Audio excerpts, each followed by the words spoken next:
I'm just going to quickly go over some features in Zoom that are necessary for teaching music. So I'm going to go to this gear setting and then click on the audio tab, and then from audio click on advanced. You want to have show in meeting option to enable original sound turned on, so that should be checked. And then these first two options for suppressing background noise, have them set to disable. So this is on and these two are disabled. And then we go back.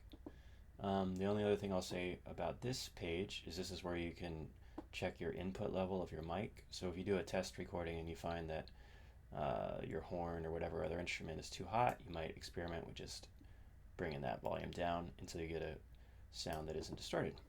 Okay, so now I'm going to start a meeting,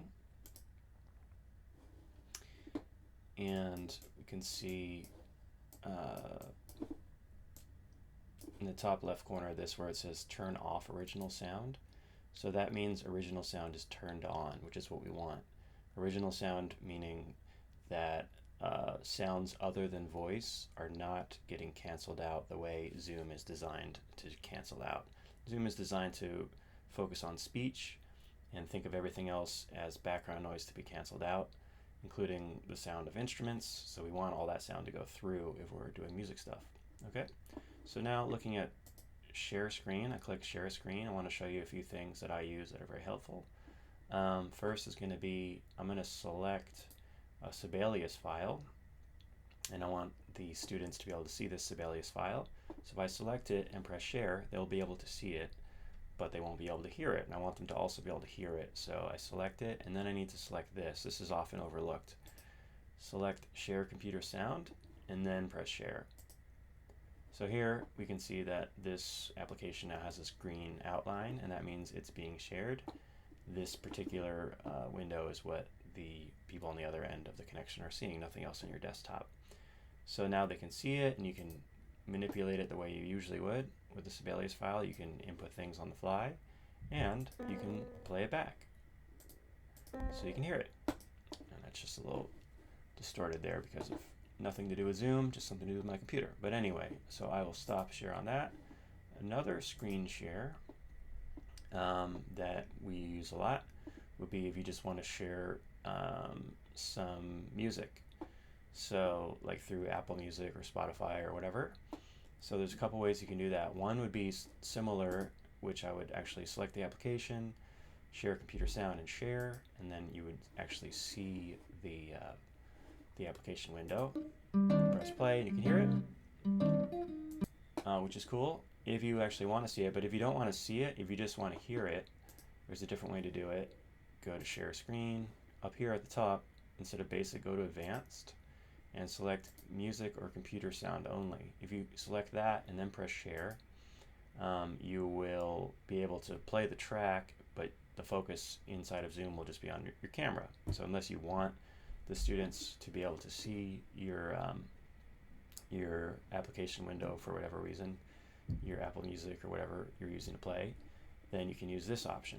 Okay, and then other things you can do, sharing YouTube videos, same kind of process. I don't have anything open at the moment, but there is, you would just select, what would come up here would be, if you had a browser open, it would come up as an option, and you would select that, and then you can also select this button, optimize screen share for video clip. I think that just allows the video to play back a little bit smoother.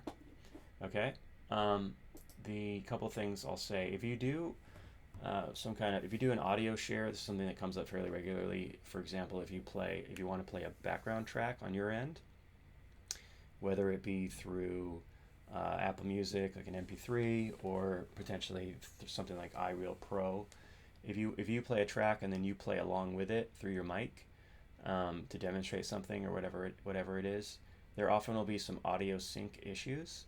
It won't be quite in sync because of the way the audio is routed inside of Zoom, the way that your mic is routed versus the way these various applications are routed. So it will be a little bit out of sync, even on your own end. I'm not referring to the idea of playing back and forth over the Zoom connection, which has separate issues with latency that you're probably aware of. But the way around that I've found is using a separate application called Loopback or something similar to that. which allows you to route all different sorts of audio sources virtually to create these virtual instruments, they're called, and then you can kind of have more control over how this all works. This is a separate paid application. It's like $100. So, but it's great. Just want to make sure you know that it's out there as an option, but you have to pay for it. Okay.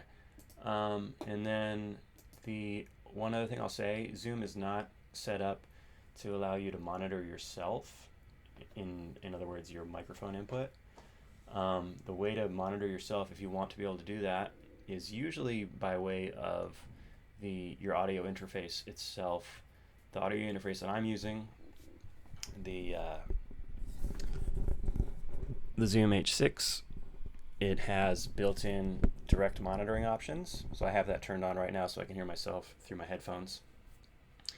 And then a lot of times I know like some USB mics have that feature as well for direct monitoring. Some do not. So you need to probably have an audio interface or something that allows you to basically monitor yourself before your signal goes into Zoom. That's the way to be able to hear yourself. So just in case you were wondering, Zoom itself does not allow you to monitor through the Zoom service. It's not set up for that. All right, so that's all that is, and I will leave it there. Keep it brief.